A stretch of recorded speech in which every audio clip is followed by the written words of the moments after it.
신명기 24장 10절에서 22절까지 말씀을 함께 읽었습니다. 신명기 말씀은 약속의 땅 가나안을 입성을 목전에 두고 있는 이스라엘 백성에게 하나님이 그 땅에서 이스라엘 백성들이 지켜야 할 책무들, 어떤 규정들을 이야기해 주고 있습니다. 오늘 본문에서도 모세는 하나님이 말씀해 주시는 그 규정들을 계속해서 이야기해 주고 있습니다. 그래서 오늘은 크게 네 가지 규정들을 보여주고 있는데요. 먼저 전당 잡힌 물건에 대한 규정입니다. 전당은 뭔지 다들 아시죠? 사전적으로 보니까 기한 내에 돈을 갚지 못하면 맡긴 물건을 마음대로 처분하여도 좋다라고 하는 조건 아래에 돈을 빌리는 일을 말합니다. 이때 돈을 빌리기 위해 맡긴 물건을 전당물이라고 합니다. 그런데 이 전당물을 취할 때 돈을 빌린 자의 집에 쳐 들어가서 가져오지 말고 집 밖에 서 있다가 돈을 빌렸던 자가 직접 돈을 그 전당물을 가지고 나올 때까지 기다렸다가 받으라는 것이죠. 그리고 만약에 전당물을 맡긴 자가 가난한 자라면 하나님은 어떻게 하라고 지금 말씀하고 있나요? 가난한 자의 전당물을 가지고 자지 말고 해질 때에 그 전당물을 반드시 그에게 돌려주라고 하십니다. 이 말은 뭐예요?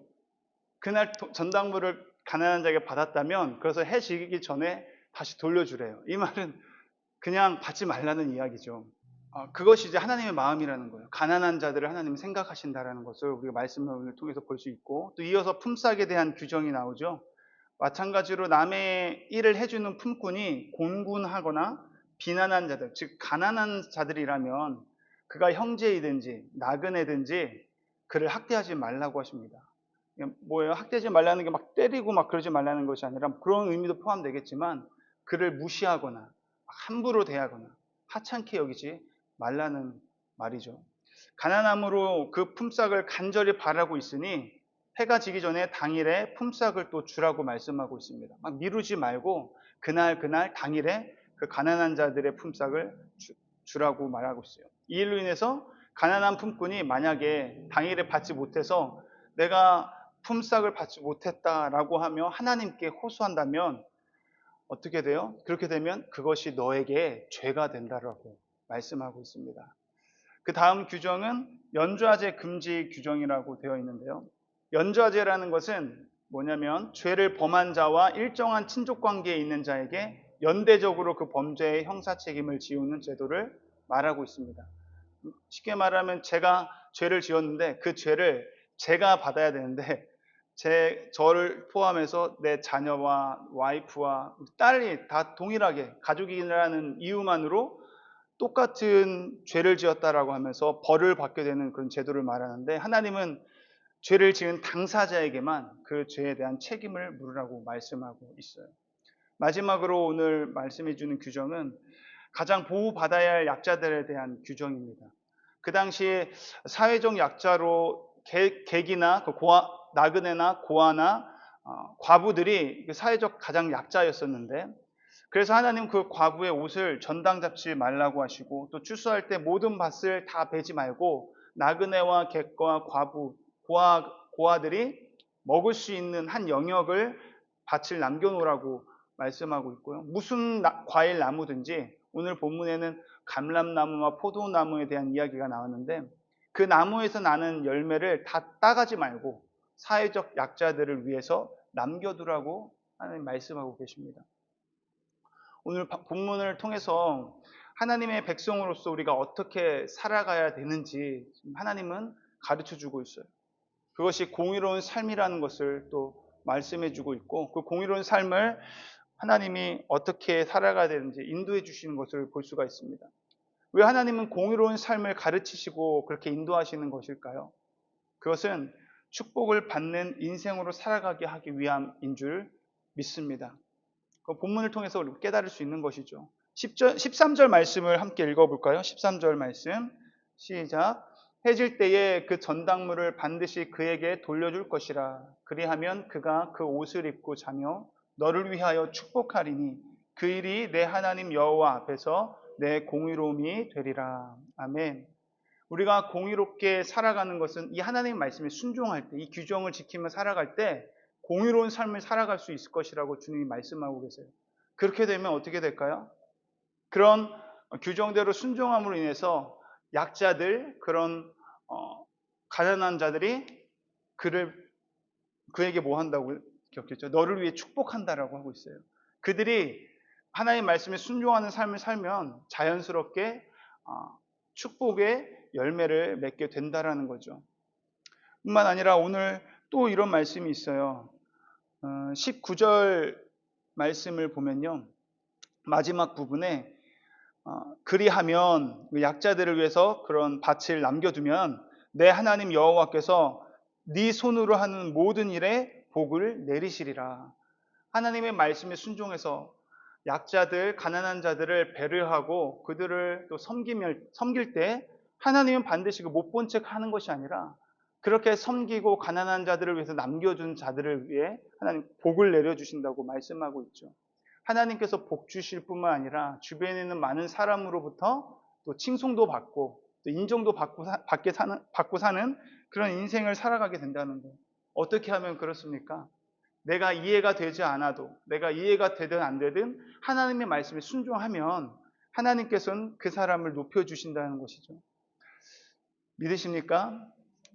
어제 본문에서도 하나님께서는 이스라엘 백성에게 여러 가지 법을 주셔요. 계속해서 규정들을 세워주시는데 그 규정을 세워주시는 이유가 범사에 복을 내리시게 하려고 하나님이 말씀하고 있습니다. 우리 하나님은 이처럼 우리에게 너무나도 복 주시기를 원하시는 하나님임을 알 수가 있어요. 시편 115편 12절 말씀에 보니까요, 여호와께서 우리를 생각하사 복을 주시되 이스라엘 집에도 복을 주시고 아론의 집에도 복을 주시며, 민수기 6장 24절에서 26절 말씀에서도 하나님은 복을, 이스라엘 백성을 향해 복을 이렇게 선포하라고 제사장들에게 이야기를 하는데요.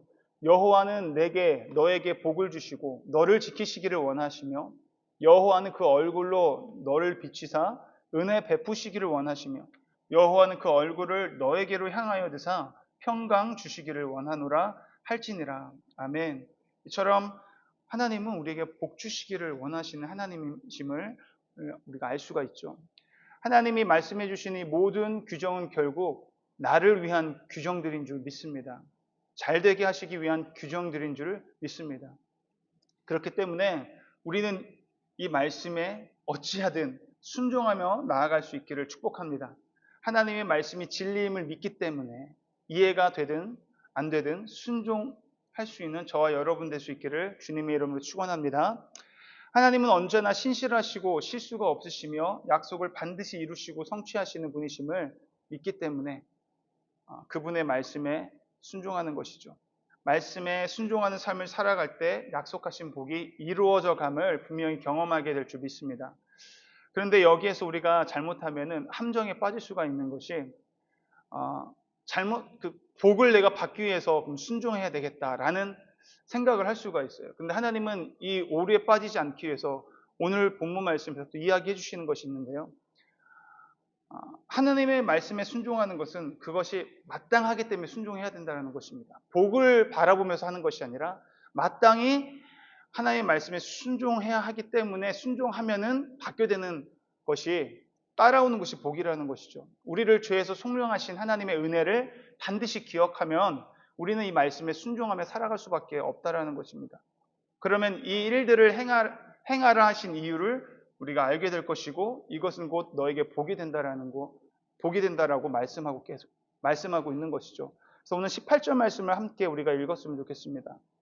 하나님은 이 말씀을 기록하신 이유가 어찌 보면 너희들이 복 받으려고 이 말씀에 막 어렵게 힘겹게 순종하는 것, 그렇게 살아갈 수도 있는데 그것이 아니라는 것을 이야기해 주는 것 같아요. 18절 말씀 함께 읽겠습니다. 시작. 너는 애굽에서 종 되었던 일과 내 하나님 여호와께서 너를 거기서 속량하신 것을 기억하라. 이러므로 내가 내게 이 일을 행하라 명령하노라. 아멘. 애굽에서 나그네 되었던 너희들, 애굽에서 종이었던 너희들, 그 이스라엘을 구속하시고 속량하신 하나님의 은혜와 사랑을 받은 자로서 마땅히 하나님의 말씀에 순종하고 행해야 한다라고 말씀하고 있습니다. 동일하게 22절에서도 또 이야기하고 있어요. 반복해서 이야기하는 거죠. 22절 함께 읽겠습니다. 시작. 기억하라. 이러므로 내가 내게 이 일을 행하라 명령하노라. 아멘. 하나님은 너희들이 애굽 땅에서 종되었던 그때를 기억하라. 그때 내가 너희를 구원해 줬다. 그 구속하신 하나님의 사랑과 은혜를 기억하라고 말씀하고 계세요. 하나님이 우리에게 명하시는 규정들, 그 많은 책무들을 우리는 마땅히 지켜 행해야 하는데 여러분 그것이 쉬우십니까? 받을 자격 없는 자들에게 베풀어 주시는 호의로 말미암아 그 은혜 때문에 그 사랑과 은혜를 기억하며 하나님과 이웃을 사랑해야 하는데 나를 사랑하는 자는 나의 계명을 지키라고 말씀하고 계시는데 우리는 힘이 없음을 인정하십니까? 힘이 없어요.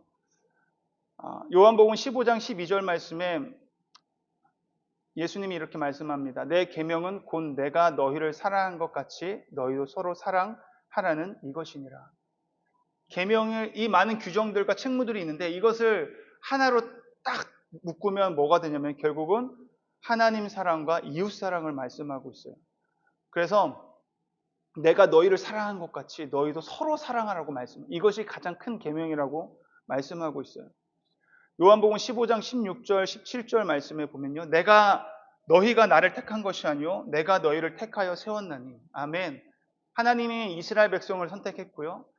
하나님이 먼저 저와 여러분에게 찾아오셨고요. 하나님이 먼저 우리를 사랑했습니다. 우리가 먼저 사랑한 것이 아니고 우리가 하나님을 선택한 것이 아닙니다. 하나님이 우리를 선택하셨고 찾아오셨고 우리를 먼저 사랑하셨는데 그 하나님의 사랑을 기억하면서 16절 또 말씀을 읽어보면 내가 너희를 택하여 세웠나니 이는 너희로 가서 과실을 맺게 하고 또 너희 과실이 항상 있게 하여 내 이름으로 아버지께 무엇을 구하든지 다 받게 하려 함이니라. 아멘. 이 말씀에 대해서 오해하는 사람들이 있어요. 내 이름으로 아버지께 무엇을 구하든지 예수 이름으로 무엇이든 구하면은 뭐예요? 다 받게 된다고 해서 하나님 이거 잘 되게 해주세요. 성공하게 해주세요. 내 자녀 잘 되게 해주세요. 그렇게 구한다는 거죠. 근데 주님의 이름으로 무엇을 구하든지 해서 이 구한다는 것은 내가 내 이웃을 사랑할 수 있도록 서로 사랑할 수 있는 능력이 없기 때문에 하나님 아버지 앞에 나와 예수의 이름으로 무엇이든지 구하면 너희가 다 받게 될 것이다. 열매를 맺게 될 것이다. 내가 힘이 없음을 주님은 이미 알고 계시기 때문에 너희들이 그래서 기도해야 된다는 거예요. 그래서 바로 이어지는 17절 말씀에 이렇게 말씀하십니다. 주님이 내가 이것을 너희에게 명함은 너희로 서로 사랑하게 하려 함이라. 우리가 서로 사랑하기 위해서 우리가 힘이 없기 때문에 하나님 말씀을 그 규정들을 우리 지킬 수 있는 힘이 없기 때문에 마땅히 지켜야 되지만 마땅히 서로 사랑하는 것을 알지만 그러지 못하는 우리의 연약함을 부족함을 아시기 때문에 내 이름으로 아버지께 무엇인지 구해라. 그러면 다 받게 하려 할 것이다. 내가 이것을 너에게 명하는 것은 너희로 서로 사랑하게 하려 함이니라. 그래서 교회 안에서 제가 연약하기 때문에 하나님 앞에 주님 앞에 나와서 하나님 내가 연약해서 저 사람을 사랑할 수 없습니다.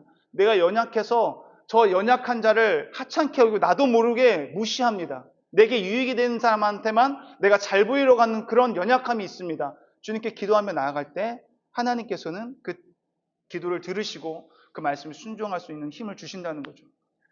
교회가 그렇게 기도해야 된다는 것입니다. 제가 그렇게 기도하면 제가 마음에 안 드는 그 사람이 날 또 관계가 안 좋아서 나 때문에 시험 드는 사람이 있겠죠. 그럼 그 사람은 또 예수님의 이름을 또 기도하는 거예요. 그러면 주님이 사랑할 수 있는 힘을 주셔서 내가 저 사람 때 힘들어서 기도했을 때 그 사람을 사랑할 수 있는 마음이 생기고 그 사람은 나는 사랑하는데 그 사람은 나를 미워할 수 있지만 그 사람도 교회 안에서 예수의 이름으로 기도하기 때문에 그 사람도 저를 사랑하는 사랑의 공동체가 자연스럽게 이루어지는 그런 공동체가 될 수 있다라고 주님이 말씀하고 있는 거죠. 그래서 오늘 주님을 더욱 의지하며 기도하며 성령 충만을 구하며 나아가는 이 시간이 되었으면 좋겠습니다. 다른 어떤 것보다도 말씀에 순종할 수 있는 힘을 달라고 구하는 저와 여러분 되시기를 주님의 이름으로 축원합니다. 기도하시겠습니다. 사랑과 은혜가 풍성하신 하나님 아버지, 우리를 너무나도 사랑하셔서 이 아침에도 저희들 흔들어 깨워주시고 하나님의 백성으로서 자녀로서 어떻게 살아가는 것이 공의로운 삶을 사는 것인지 가르쳐 주시고 인도하여 주시니 감사합니다. 사회적 약자들을 모른 채 하지 아니하고 돌아볼 수 있는 삶을 살 수 있는 용기를 허락하여 주시옵소서. 내가 잘 되기 위해서 복에 초점을 두며 복을 받으려고 순종하는 것이 아니라 나를 구속하시고 구원하신, 먼저 찾아와 주시고 먼저 사랑하신, 죄인 중에 계수인 나를 선택하여 주신 하나님의 사랑과 은혜에 감사하여 사랑의 응답으로 순종하며 그 은혜를 기억하며 마땅히 하나님의 말씀 순종하는 진짜 복된 인생이 되게 하여 주시옵소서. 우리는 하나님의 말씀에 순종하는 일에 너무나도 연약하고 부족함을 고백합니다. 그래서 더욱 주님을 의지하고 기도하며 나아갑니다. 오늘도 우리의 삶의 모든 영역 속에서 성령 충만함으로 살아갈 수 있도록 성령님 인도하시고 붙들어 주시옵소서. 거룩하시고 존귀하신 우리 주 예수 그리스도의 이름으로 감사드리며 기도드립니다. 아멘.